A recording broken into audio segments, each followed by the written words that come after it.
मेरा मानना ये है कि जो एक मेरे पास जियो है उसमें 500 रुपये पर पर्सन लिखा हुआ है रोज़, लेकिन मुझे ऐसा नहीं लगता कि 150 रुपये से ऊपर का पूरा सामान पूरे दिन में मिलता हो। तो वहाँ का स्वास्थ्य विभाग है अपने शाहजहाँपुर का, कहीं ना कहीं वो लचर व्यवस्था में है। मैं पत्रकार होने नाते मुझे कहना भी चाहिए।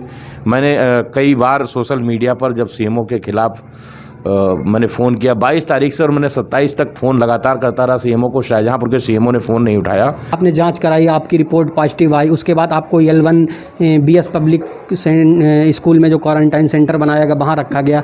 जब आपको वहाँ से छुट्टी मिली तो क्या आपके दोबारा जांच की गई, उसमें आप निगेटिव पाए गए, उसके बाद आपको छुट्टी मिली गई या दोबारा आपकी जाँच हुई या नहीं हुई? नमस्कार, मैं हर्षित मिश्रा, आप देख रहे हैं द गली मोहल्ला शो।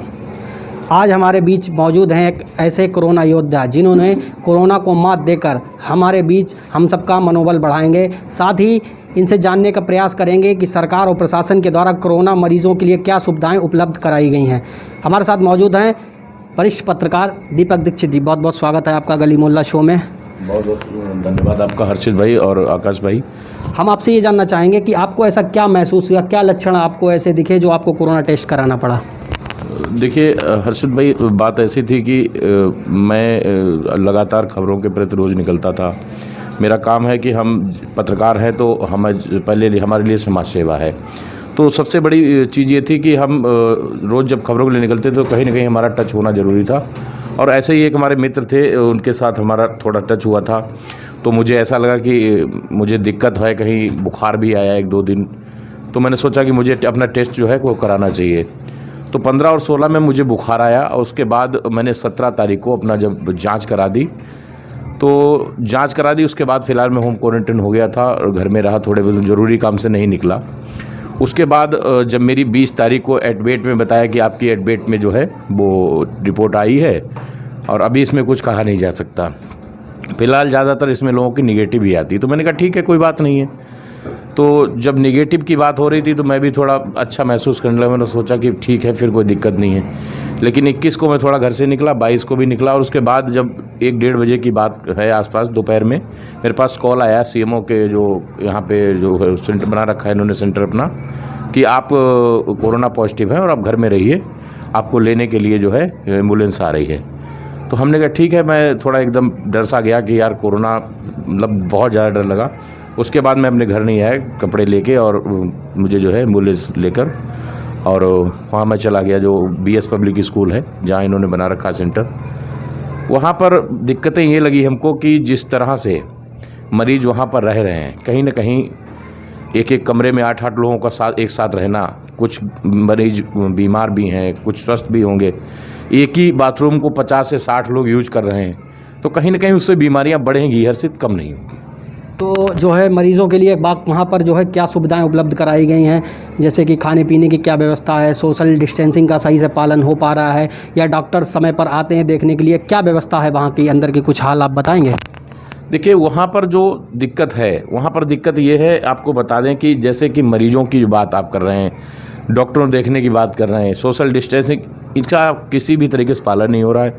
जब वहाँ पर खाना जब दिया जाता है तो भीड़ लग जाती है, जब चाय मिलनी होती है तो भीड़ लग जाती है, क्योंकि वहाँ देने कोई नहीं आता, वहाँ आपको लेने जाना पड़ता है। वहाँ पर उन्होंने मेज़ टाइप की लगा रखी है और वहाँ पर वो आके रख के चले जाते हैं। तो लोग वहाँ जब उसमें लोग 150 लोग होंगे तो ख़ास तौर से भीड़ लगना शुरू हो जाएगी। अब जो 2 बाथरूम उसमें हैं, तो 2 बाथरूम में ये है कि अब 2 में से अब सोचो कि 150 लोग 75 तो एक को यूज ही कर रहे हैं। तो कहने मतलब वाली बात ये कि कहीं ना कहीं वहाँ पर जो समस्याएँ हैं, डॉक्टरों की टीम तैनात है, डॉक्टर बैठे रहते हैं, बुलाते रहो आते नहीं हैं, दिक्कतें बहुत थी। जो वहाँ का स्वास्थ्य विभाग है अपने शाहजहाँपुर का, कहीं ना कहीं वो लचर व्यवस्था में है। मैं पत्रकार होने नाते मुझे कहना भी चाहिए। मैंने कई बार सोशल मीडिया पर जब सीएमओ के खिलाफ मैंने फ़ोन किया 22 तारीख से, और मैंने 27 तक फ़ोन लगातार करता रहा सीएमओ को। शाहजहाँपुर के सीएमओ ने फ़ोन नहीं उठाया। जब कुछ मैंने पत्रकार लोग भेज के मैंने कहा भैया बात करा देना सीएमओ साहब से, तो सीएमओ साहब कह रहे मैं मीटिंग में था। आप बताइए 22 से और 27 तक लगातार उनका मीटिंग में रहना कौन सी बात है? तो वहाँ पर जो है मरीज़ों के लिए खाने की क्या व्यवस्था है, जैसे अच्छा खाना मिलता है जिससे उनकी इम्यूनिटी पावर जो है बढ़ती रहे, जिससे कोरोना से उन्हें लड़ने में मदद मिल सके, कुछ ऐसी सुविधाएं वहाँ पे उपलब्ध हैं?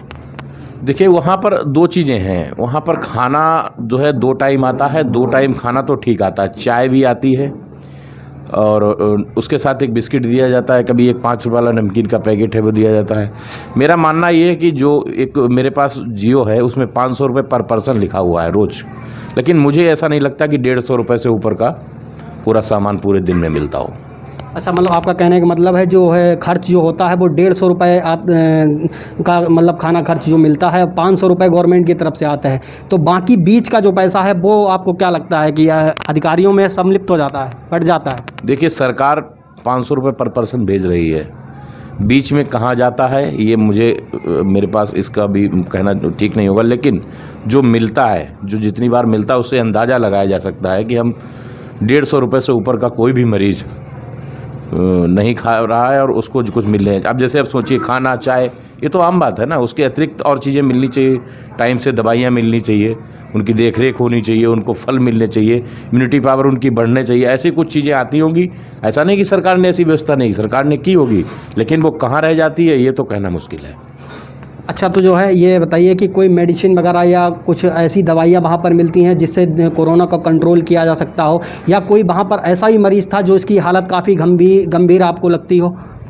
देखिए, वहाँ पर जो मरीज़ थे वो L1 है। L1 में बताया ये जा रहा था कि L1 में जो मरीज़ जिनकी रिपोर्ट पॉजिटिव आती है, जो कम गंभीर होते हैं उनको रखा जाता है, L2 में जो गंभीर होते हैं उनको रखा जाता है। फिलहाल ये है कि वहाँ पर दवाइयाँ जो दी जा रही थी, जैसे विटामिन C, पैरासीटामोल, या फिर अदरवाइज जो बुखार के लिए जो है वो दिया जाता है, तो कहीं ना कहीं ये चीज़ें आ रही हैं। तो फिलहाल कोई ख़ास दवाई वहाँ पर नहीं मिल रही, ना ऐसा है कि कोरोना को भगा देने वाली या रोकने वाली, ऐसा कुछ नहीं है। दीपक भाई, पत्रकार होने के नाते क्या प्रशासन के द्वारा कुछ आपको अलग से सुविधाएं दी गई या आम जनता की तरह आपको भी ट्रीट किया गया? देखिए, पत्रकार तो मैं हूँ और आम जनता में ही मुझे रखा गया। जैसे एक चीज़ सोचिए कि मैं BS पब्लिक स्कूल गया, वहाँ पर मुझे बहुत दिक्कत हुई। मैं अपने आप को बचाने के लिए ख़ास तौर से मैंने अपना जो है सत्यम होटल में, जो प्रशासन ने 2 होटल हायर कर रखे थे, वहाँ पर मैं गया, वो अपने पर्सनल खर्चे से वहाँ पर 900 रुपये रोज़ पर मैंने जो है होटल लिया था। उसके अतिरिक्त मैंने CMO से लगातार 2-3 बार निवेदन भी किया कि जो सर आपका जो पैसा 2000 रुपये जो लिए जा रहे हैं, जो डॉक्टरों की फ़ीस ली जा रही है, उसको आप मत लीजिए। तो CMO साहब बोले नहीं, ऐसा नहीं हो सकता, हम लोग भी देते हैं और आपको भी देना पड़ेगा, इसमें आपकी कोई मदद नहीं कर सकते। DM साहब से भी मैंने कहा तो उन्होंने भी साफ तौर से मना कर दिया, कोई मदद नहीं कर सकते, और आप पर्सनल उस पर आए हैं, यहाँ पर कोई मदद नहीं। सरकारी जो है वो BS पब्लिक स्कूल है, या फिर आप कहीं दूसरी जगह रखे जा सकते हो, लेकिन आप कहो कि होटल में कुछ आपकी गुंजाइश करा दे, वहाँ पर कुछ भी मेरी गुंजाइश नहीं हुई। लेकिन सबसे बड़ी बात ये है कि पत्रकार हूँ, हम लोग भी लगातार प्रशासन की खबरें दिखाते हैं, मेहनत करते हैं, प्रशासन के जो अच्छे काम है अच्छा दिखाते हैं। ऐसा नहीं कि हम प्रशासन को हमेशा बुरा दिखाते हैं। तो कहीं ना कहीं जब प्रशासन को हम जो अच्छा दिखाते हैं तो पत्रकारों के साथ भी उन्हें अच्छा ही करना चाहिए, लेकिन पत्रकारों के साथ प्रशासन का रवैया बहुत ख़राब है। प्रशासन जो है वो पत्रकारों के प्रति कुछ भी नहीं सोचता, और पत्रकार हमेशा प्रशासन के लिए सोचता है, चाहे वो पुलिस विभाग हो, चाहे वो DM साहब हो, चाहे अतिरिक्त कोई भी विभाग हो। हम लोग लगातार वहाँ की खबरें दिखाते हैं, अच्छा दिखाते हैं, जो अच्छा करते हैं तो अच्छा भी दिखाते हैं।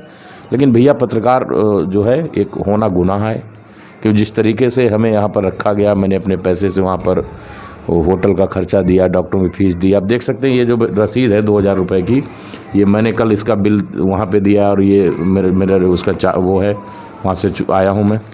तो कहीं ना कहीं हर्षित भाई बहुत दिक्कतें हैं, और जिस तरीके से प्रशासन ने किया है मेरे साथ, और भी पत्रकार हैं उनके साथ भी। देखिए, कोविड-19 जो है किसी को भी हो सकता है, ऐसा नहीं है।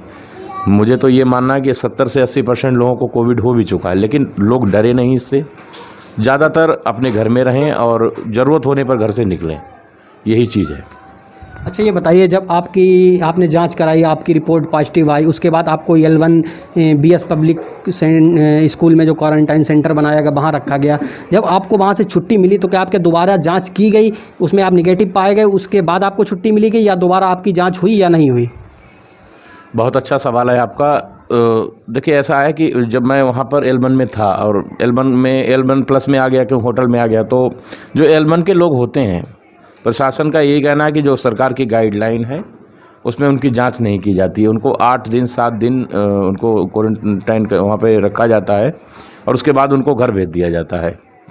बात यह है कि घर भेजने वाली, लेकिन हम लोग जब मरीजों के साथ में निकल के आते हैं तो कहीं ना कहीं, चलो मैं तो पर्सनल होटल में रहा तो मुझे कोई दिक्कत नहीं हुई, और जो मरीज़ हैं वो अपने घर जाते होंगे तो कहीं ना कहीं वो लोगों से मिलते होंगे, टच में भी वो आते होंगे, तो कहीं ना कहीं दिक्कत तो हो सकता बड़ी। लेकिन खासकर सरकार को उनकी भी जांच करानी चाहिए। हालांकि L2 में जो बता रहे हैं कि लोग हैं जो गंभीर थोड़ा बीमार होते हैं, उनकी तो जांच होती है। L3 में भी और सुविधाएं हैं, वहाँ पर बता रहे हैं कि जो वेंटिलेटर वगैरह बहुत चीज़ें हैं, ऐसी सुविधाएं हैं। तो फिलहाल L1 में जो लोग हैं उनकी जांच नहीं हो रही है। मतलब दोबारा जांच नहीं होती है और उनको ऐसे ही छुट्टी दे दी जाती है 1 हफ्ते या 8 दिन के बाद? जी, 8 दिन के बाद वो उनको घर भेज दिया जाता है और सीधे तौर पे कह दिया जाता है कि आप अपने घर में रहेंगे 8 दिन 7 दिन जो भी रहें, और आपको घर से नहीं निकलना है और जांच नहीं आपकी की जाएगी। हमने कल ये सवाल भी डॉक्टर जो थे मैंने पूछा भी, मैंने कहा सर मेरी जांच नहीं की जाएगी? बोला आपकी जांच नहीं की जाएगी और आप घर में जा कर के 7-8 दिन रहिए और आप ठीक हो चुके हैं। तो हमने कहा ऐसे कैसे आप कह सकते हैं? बोला नहीं, ये सरकार की गाइडलाइन है, उस सरकार के हिसाब से हमको चलना है। जैसे आप लोग वहाँ सब लोग रहते हैं, आपने अच्छे से बताया कि एक रूम में 8 से 10 लोग रहते हैं, तो वहाँ पर तो सोशल डिस्टेंसिंग का पालन नहीं हो पाता होगा। और जो मरीज़ अगर ज़्यादा गंभीर बीमार है और कोई कम बीमार है तो वो साथ में रहते हैं, तो उससे कुछ फ़र्क पड़ता है क्या? देखिए बिल्कुल फ़र्क पड़ता है। अब ये तो कहना मुश्किल है ना कि कौन कितना बीमार है, मैं ज़्यादा हूँ या हमारे सामने वाला ज़्यादा है। अब एक रूम में अगर 8 लोग रहेंगे, कोई पास में है वो खांस रहा है, कोई छींक रहा है, कोई दिक्कत है किसी को बुखार है, तो कहीं ना कहीं ये चीज़ें सरकार को देखनी चाहिए। जो डॉक्टरों की टीम वहाँ पर इसीलिए लगाई गई है कि हमेशा मरीजों से पूछें कि कोई दिक्कत तो नहीं है।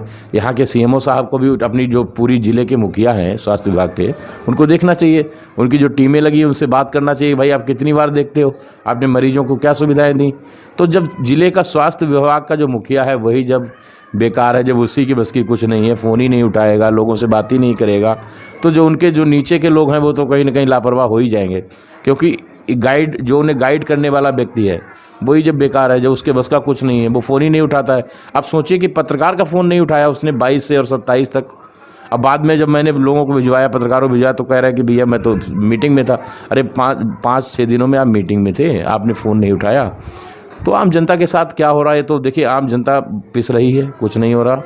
बस देखने वाली बात यह है कि ख़ास तौर से जो जनता है, जो गरीब आदमी है, जो जिसके पास पैसा नहीं है, चलिए मेरे पास कुछ खर्चा था मैंने दे दिया।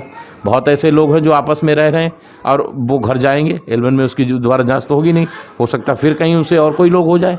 तो फिर ऐसे ही ये जो मरीजों की संख्या है हो सकता है इसीलिए बढ़ रही हो।